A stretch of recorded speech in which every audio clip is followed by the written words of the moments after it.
All right, let's dive into a question that drives pretty much every investor crazy. Why do market prices move in ways that, let's be honest, often make absolutely no sense? You've been there, right? You see a stock just soar on what looks like terrible news, or maybe it crashes right after a stellar earnings report. It feels completely random, like the market has just lost its mind. You're just sitting there asking yourself, what is going on? Well, I promise you, there is a reason, and it's probably not what you think. Now, the easy answer, the one you hear all the time, is the news. Good news, price goes up. Bad news, price goes down. Simple. But come on, if you've been watching the markets for more than a day, you know it is never that simple. The news is just one single piece of a much, much bigger picture. To really get what's happening, you have to look under the hood. In our last explainer, we talked about liquidity, sort of the basic plumbing of the system. Today, we're going to build on that and uncover two massive hidden forces that, when you combine them with the news, control almost every single price move you see. Okay, first up, let's talk about force number one, the news.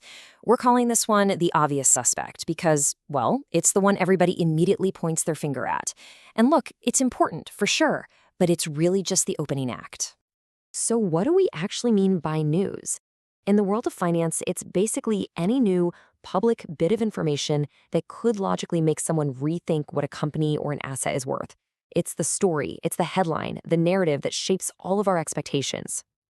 And you know the big ones, right? A company's quarterly earnings report, a huge interest rate decision from the Federal Reserve, a game-changing new product getting launched, or, some sudden crisis on the other side of the world. These are all classic, textbook examples of news that can really kickstart a market reaction. Okay, now for our first hidden force, flows. If the news is the story everyone's reading, flows are the actual physical movement of money. Think of them as these powerful, invisible currents that are constantly pushing prices around, often with zero regard for the day's headlines. And here's the crucial point about flows. It's all about pure mechanics. It's not about why someone is buying or selling. It's the simple, brute fact that they are. When a gigantic buy order slams into the market, that's a flow. It creates a vacuum of demand and can send the price soaring, no matter what the news says. The key here is that these flows are often automatic and they are massive. For instance, when a company gets added to the S&P 500 index, every single fund that tracks that index has to buy billions of dollars of that stock. Period. That's a huge flow that has nothing to do with news. Same thing with giant pension funds moving money around or a company buying back its own stock. Let's get to our second hidden force, and this one is fascinating. It's called positioning. The best way to think about this is as the market's mood or its pre-existing condition. It tells us how everyone is set up before the news even breaks. Positioning basically asks one simple, powerful question. Is everybody already on the same side of the boat? If every single person who might want to buy a stock has already bought it, we call that a crowded trade.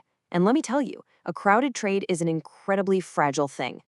So let's look at the two extremes here. If a trade is crowded long, it means excitement is through the roof. Every bull is already in, which leads to the terrifying question, who's left to buy? On the flip side, if it's crowded short, pessimism is everywhere. Almost everyone who wanted to sell has sold. So who's left to sell? This setup is what can turn a tiny piece of news into a massive market move. So we've got our three forces: news, flows, and positioning. Individually, they're interesting, but where the real magic or the real chaos happens is when you see how they all slam into each other. I absolutely love this analogy. It makes it so clear. Think of positioning as a puddle of gasoline on the floor. Is it a tiny little spot or a giant pool? The news? That's the match. It's the spark. And the flows? That's the fire. The mad rush of buying or selling that happens as a result. As you can guess, even a tiny spark hitting a giant puddle of gasoline can create a massive explosion. So let's run a quick case study. Imagine this company, Innovate Inc. Everybody loves it. The positioning is crowded long, a huge gasoline puddle on the floor. Then they release earnings, and they're just, okay, not terrible, just a little disappointing. That's our tiny spark of news. But because everyone was already leaning in the same direction, that tiny spark creates a panic. Everyone tries to sell at once, creating enormous selling flows, the fire, and the stock price just collapses. The size of the drop had almost nothing to do with the news itself and everything to do with the positioning beforehand. So this isn't just a fun theory. How can you actually use this? Well, you can stop guessing and start actively looking for these three forces every single time you analyze what's happening in the market. Here it is, your simple three-force analyst checklist. 1. What's the news? Get the story straight. 2. Where's the money actually going? Are big players buying or selling? Those are the flows. And 3, critically, what's the positioning? Is the market already super bullish or super bearish? Answering these 3 questions will give you such a clearer picture than just reading the headlines. So look, if you walk away with anything today, let it be this. The news you read is only the beginning of the story. The underlying flows of actual money can be way more powerful. And maybe most importantly, the market's positioning beforehand acts like an amplifier. It's what determines if a piece of news is just a tiny spark or a full-blown inferno. So I want you to think about it for a second. When you look at the market, when you try to figure out why something happened, are you only looking at the news? Have you been ignoring the invisible currents of the flows or the incredibly powerful setup of positioning? Because recognizing which piece you've been missing is the first step to seeing the market in a whole new way. Hey, thanks so much for sticking with me on this one.